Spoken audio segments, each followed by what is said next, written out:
Hello, hello, hello. All right. Let's see if we can see this.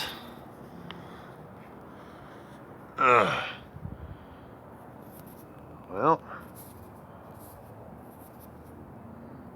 there it is. I should have got a better camera to do this. I've got a really good camera to do it, but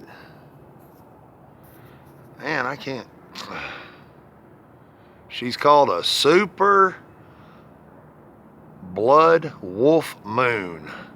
And it's going to be 17, 18, 19, 20 more years before we get to see another one. I don't know if y'all can see that or not. I'm trying to find a location where I can just set my cell phone on up against a wall or something. Well, I'm having a hard time doing this. All right, let's see. Let me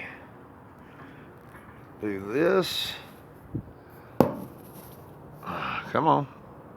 There you are.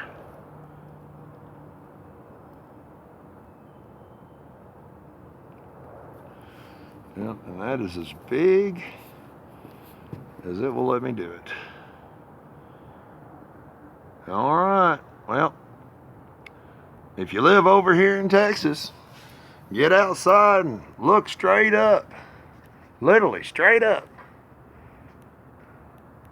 And you'll be able to see that super blood wolf moon, or super blood moon, super wolf blood moon. She is amazing. All right. Like always, I love each and every one of you. Truly I do. Carpe diem. Catch you on the flip side. Ha ha!